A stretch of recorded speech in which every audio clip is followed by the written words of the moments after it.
The crowd was loud, laughing, shouting, throwing scraps of food and metal. In the center of the dusty arena, a small cage stood under a broken spotlight. Inside the cage was something that didn't belong here. A girl, no, not humana, young. Alien girl with silver skin, long black hair, and strange glowing eyes that barely opened anymore. She was thin, weak, and covered in dirt. Her legs were missing, replaced by broken metal stumps. Chains wrapped around her arms and neck. She looked more like a discarded machine than a living being. Outside the cage, Ryan stood silently. He was a human, tall, rough. Dressed in scavenger gear and still bleeding from the last fight, he had just defeated a brutal alien warrior in front of hundreds of watchers. Instead of credits or weapons, the reward given to him was her for you. The announcer laughed through the speaker. Our champion deserves a toy to play with. The crowd cheered, but Ryan didn't move. He looked at the cage. Then at the girl. Something about her silence, the way she didn't even react to the noise, felt wrong. She didn't flinch, didn't cry, didn't speak, just stared forward like she was already gone inside. One of the guards kicked the cage. Well, aren't you going to enjoy your prize? Ryan walked forward. Slowly. Everyone expected him to grab her, mock her, or throw her out of the cage like trash. But instead, he knelt down in front of the bars and looked at her closely. Her breathing was weak, her wrists bruised and bleeding from the tight chains. Hey, he said softly, his voice calm. Can you hear me? She blinked, just once. Her lips trembled, but didn't speak. Ryan reached through the bars and touched her wrist gently. It was ice cold, but still alive. He turned to the announcer. This is your idea of a reward. Laughter came again. Come on, human. She's useless. Broken, what else would you do with her? Ryan stood up, his eyes dark. Where did she come from? Captured from Sector 9, some failed experiment. We think, the announcer shrugged. They said she doesn't speak, doesn't walk, doesn't even scream anymore. Perfect for your amusement. Ryan didn't answer. He stepped around the cage and grabbed the lock. His fingers moved fast, pulling a small tool from his belt and breaking it open in seconds. The audience fell silent as the cage door creaked open. He stepped inside, ignoring the guards yelling. He lifted the girl slowly into his arms. She didn't resist, just breathed weakly against his chest. You can't take her. A guard shouted, she belongs to the arena. Ryan's voice was sharp. She's not property. He carried her through the dust and lights, straight past the shocked guards. One of them tried to block him. Ryan punched him hard and kept walking out of the arena, through the steel corridors, into the shadows of the scrapyard behind the fighting pit, inside an old workshop. Ryan laid her down gently on a table. The room smelled of oil and metal, but it was safe, quiet, hidden. He opened a medkit and cleaned her wounds, using water and soft cloth.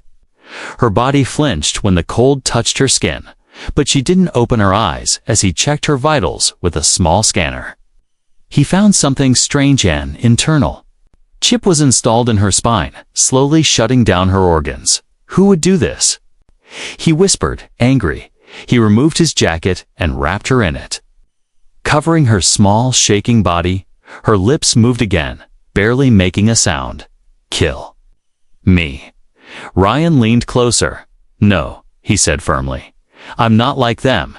He sat beside her, watching as the sun set outside the window, casting red light over her face. She had no name, no voice, no freedom, but for the first time, someone had seen her as more than a joke. He didn't laugh, he stayed. And that simple choice would change everything. The workshop was quiet, filled with the soft hum of broken machines and dusty light from a cracked ceiling. Ryan sat beside the small table where the alien girl now lay. Her breathing was shallow, her body still shaking from pain. He hadn't left her side all night. He had cleaned her wounds, removed the rusted chains, and patched what little he could with scraps and healing gel. But she was more than just physically broken. She was scared, silent, lost inside her own mind. Ryan opened a small pack of dried fruit and water and placed it near her. "You need to eat," he said gently. She didn't move. He picked up a piece of the fruit and held it near her lips. Still, no response. He sighed, not out of frustration, but sadness. How long had she been treated like this? Used, beaten, and ignored until she forgot what it meant to live. He set the fruit down and leaned back. "You're not an object," he whispered. "You're not broken." Hours passed. The sun rose again, lighting up her pale skin and the wires sticking out from her mechanical limbs. She hadn't moved at all. Ryan stood up and walked to the far corner, grabbing a toolkit and returning with something in his hand, a soft, warm glove. He slid it onto her cold mechanical hand, and then, very gently, took her fingers into his own. "I know you're still in there," he said quietly. "You don't have to speak, just feel." For a moment, there was nothing.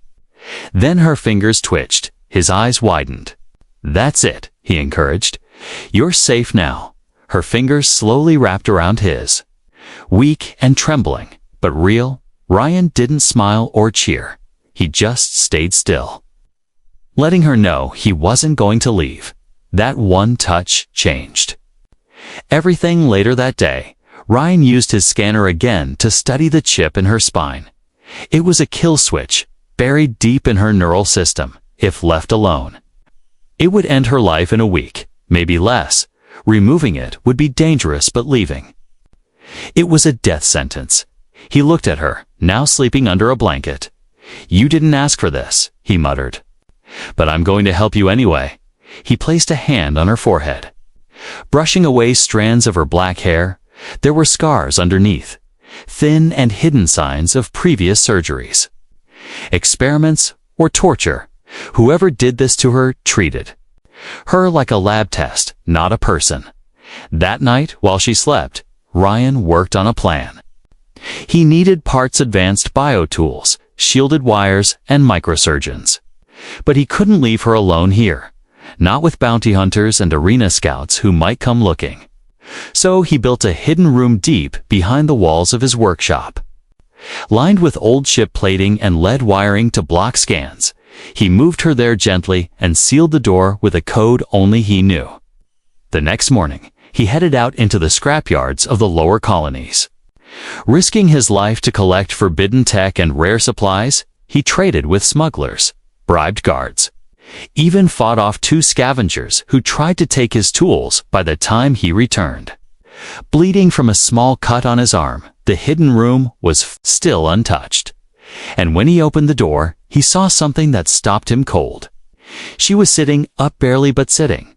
Her eyes met his, weak but focused. Her voice cracked as she tried to speak. Only one word came out. "Why?" Ryan stepped closer, surprised. "Why? What?" She blinked slowly. "Why? Help." Ryan didn't answer right away. He sat beside her and offered water, which she finally took, sipping it like it was the first drink she'd ever had. "Because," he said softly, "no one else did." Tears formed in the corners of her eyes, silver and glimmering like stars. She tried to wipe them away, but her arm was too weak. Ryan helped her gently, and she didn't flinch this time. The girl, once silent and broken, had spoken her first word, and now her healing had truly begun. Ryan worked through the night, his hands covered in oil and dust. Sparks flew as he welded broken metal together. In front of him stood a nearly rebuilt hover chair, stronger, faster, and smarter than the old junk they had locked her into before. He had taken parts from war drones, medbots, and abandoned security units to build something worthy of her. She watched him silently from her hidden room, wrapped in a blanket, her eyes brighter now. Her name still unknown, but her soul no longer. Silent, she no longer looked like a dying toy. She looked like someone waking up from a long nightmare. As Ryan tightened the last bolt, he turned to her and smiled. "It's not perfect, but it's yours." He helped her into the seat gently. She felt the soft cushion under her, and her weak fingers brushed the new controls with a soft hum. The chair lifted 2 inches off the ground. It moved smoothly with just a tiny shift of her hand. She looked at him, almost in disbelief, for the first time. She smiled, but as she moved forward slowly, testing the controls, Ryan's scanner beeped sharply. He frowned, checking the screen. The signal from her neural chip was spiking. He quickly ran a deeper scan and what he found chilled him. It wasn't just a kill switch. It was a timed shutdown protocol. Her body systems were rigged to slowly shut down heart, lungs, nerves, even her brain piece by piece. Hidden inside her code was a timer, and it had just entered the final stage. She wasn't just broken, she was built to die. Ryan dropped the scanner, his mind racing. "No? No, no, no," he muttered. "They set you up to fade out, no matter what I do." She looked at him, confused. "What's wrong?" He didn't lie. He never lied to her. "They designed your body to self-destruct," he said softly. "Even if I fixed everything outside, your insides are being shut off slowly." Silently, her smile faded. Her hands trembled. "So, I'm dying." Ryan stood, pacing back and forth. His heart pounded. "No," he said finally, "not if I stop it first." He opened his old drawer and pulled out a dangerous Tulan illegal neural extractor used by black market doctors and ex-military engineers, the kind of device banned by 5 planetary systems. It could remove implants, but if done wrong, it could also destroy her mind forever. She looked at the device, then at him. "You trust it?" "I trust me," he said, locking eyes with her. "But I won't do anything without your permission." She paused, then nodded once, slowly, then, "Do it." He placed her back on the repair table, connected his systems, and took a deep breath. His hands moved fast, guiding the extractor near the base of her neck. Sweat rolled down his face as he worked one wrong move, and she would die instantly. Minutes passed like hours. The scanner flashed red, then yellow, then green. Then Chip was out. She gasped as air returned fully to her lungs. Her heart rate steadied. Her skin flushed with color, and for the first time, she reached for his hand not because she was scared, but because she wanted to. "You saved me," she whispered. Ryan smiled. Tired, his eyes soft. "No," he said. "You saved yourself. I just gave you the tools." She looked at her new chair, her working body, and the man who refused to let her fade away. For the first time since her capture, she felt something strange. Something dangerous. Hope but unknown to both of them. Far above the scrapyard skies, someone else had noticed the missing signal from her chip. A red alert blinked across a black screen. A voice growled in a dark control room. She's still alive. The hunt was about to begin. Rain poured hard over the scrapyard that night. Metal roofs echoed with thunder as lightning lit up the broken city. Inside the hidden room behind Ryan's workshop, the alien girl, now awake, breathing freely and learning to move in her new hover chair, watched the storm from a cracked window. She still hadn't told him her name. Maybe she had forgotten it. Or maybe she didn't believe she deserved one anymore. But every time he said, "You," she turned to him, eyes alert. Her movements were still weak, but they no longer trembled with fear. Ryan was checking the scanner again when the signal flashed red. This time, it wasn't her chip, it was something else. "Someone's looking for you," he said quietly. She looked at him, confused. "Who?" He tapped the screen. "Signal sweep. Military grade, not local." She froze, her eyes darkening. Memories returned, bright lights, pain, chains, screaming. And one symbol, a black triangle, burned into her memory. Ryan saw her fear and stepped closer. "You're safe here," he said. "I'll stop them." But even before he finished speaking, A loud bang echoed through the metal walls. The front door of the workshop burst open, and two armored aliens stepped inside. Tall, green-skinned, wearing tactical suits and dark visors. One of them growled, "You have something that doesn't belong to you, human." Ryan didn't flinch. He stood in front of the door to the hidden room. "She's not a thing," he replied coldly. "And she's not going with you." The second alien raised a weapon. "Move aside. This is government property, experimental biotech, Class 5. Asa, she's a person." Ryan growled, "Not a machine." The first guard stepped forward. "If you interfere, you'll be marked as a traitor to the system." Ryan narrowed his eyes. "Already am," without warning. The guard fired. Ryan ducked and rolled behind his workbench. Grabbing his custom-built plasma wrench, he launched it like a hammer. It smashed into the guard's helmet, cracking the visor with a flash. The other guard rushed forward, but Ryan activated a pressure trap beneath the floor boom. The alien crashed into a wall of falling engine blocks. Temporarily pinned in the back room, the girl sat frozen in her chair, her fingers shaking over the controls. She heard the fight, saw sparks under the door, fear tightening her chest, and then silence. The door opened slowly, and Ryan limped in, bruised but alive. He knelt beside her. "We don't have time," he whispered. "More will come. We need to leave now." She looked at him, then at the small pile of gear he brought her. Hoverchair charger, tools, a datapad, and some emergency food packs. Her voice was small. "You should leave me?" Ryan looked straight into her eyes. "I didn't fight to lose you now, for the first time." She reached out without hesitation and grabbed his hand. Her voice was clear, trembling, but full of fire. "Then I'll fight too." Together, they rolled out the back tunnel, disappearing into the maze of scrapyards and ruined streets. Every step forward was a risk, but it was better than staying to die in a cage, and behind them, the guards called for reinforcements.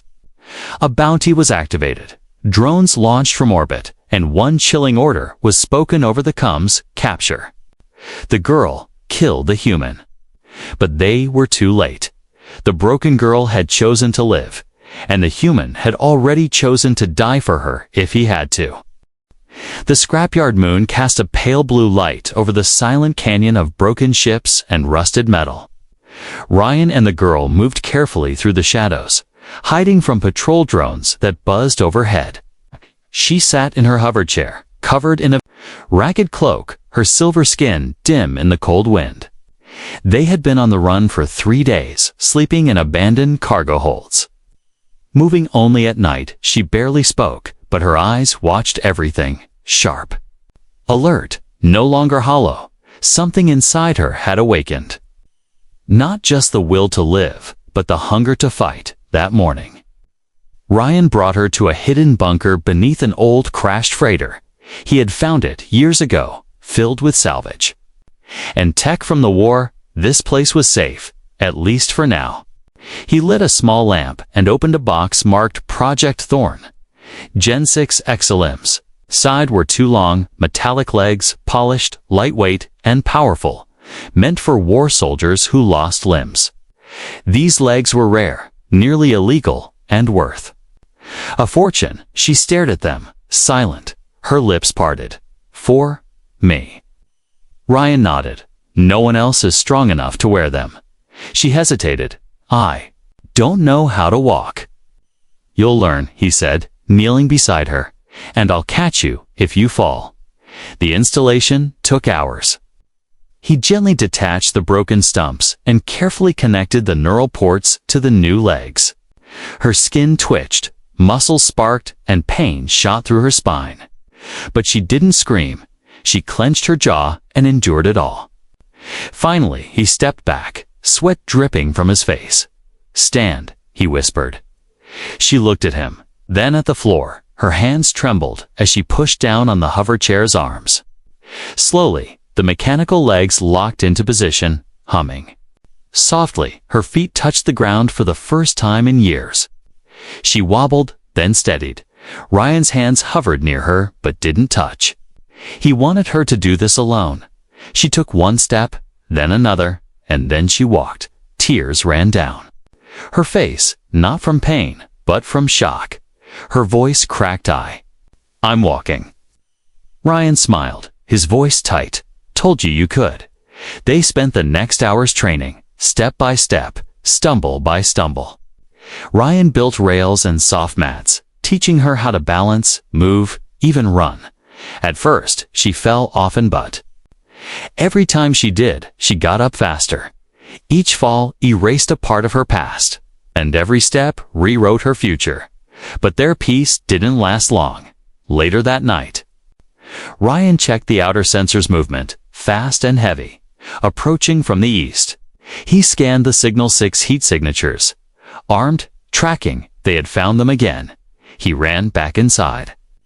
Grabbed the emergency pack and weapons. Weave. Got to go now. She didn't panic. Instead, she stood tall, her new legs clicking into position. No more hiding, she said. Let them come. Ryan stared at her, surprised. Her voice had changed, stronger, filled with something unfamiliar but beautiful.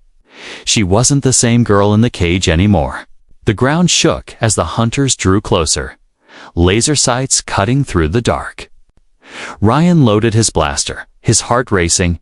He looked at her one last time. You sure about this? She stepped forward, raised a stolen plasma rifle, and nodded. They broke me once. They don't get a second chance. And then they stood side by side, human and alien, no longer prey, but survivors ready to fight back. The air was thick with smoke and tension outside the bunker. Red targeting lasers danced across the ruins like hungry eyes searching for prey.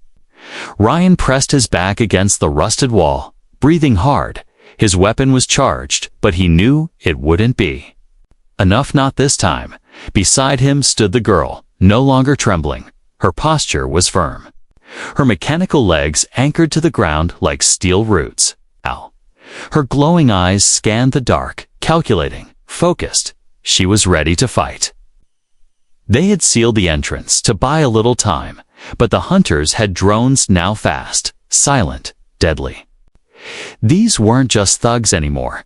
These were contract killers, hired by the syndicate who once owned her body and wanted it back.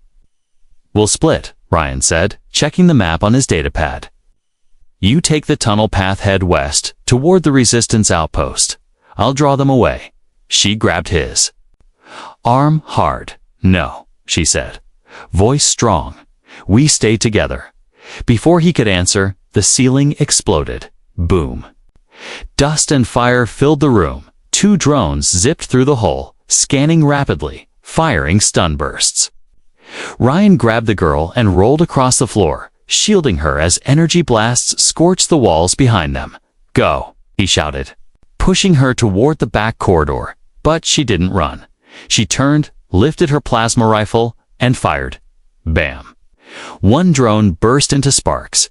She ducked and spun with her mechanical legs, moving faster than he'd ever seen. A second blast tore through the other drone. They weren't just running anymore. They were fighting back.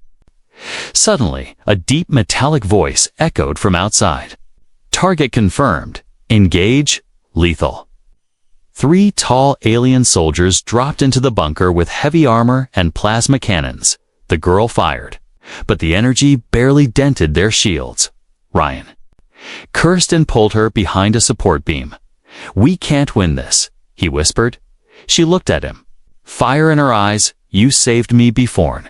It's my turn. Before he could stop her, she stepped out of cover, distracting the enemies.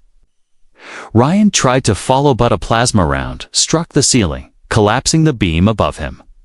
The world went silent as debris rained down. He opened his eyes, ears ringing. His body was pinned under the metal beam, blood seeping from a wound on his shoulder. But the worst pain wasn't physical, it was what he saw. She was still standing. Between him and the soldiers, one of them raised a cannon, aimed it at her chest.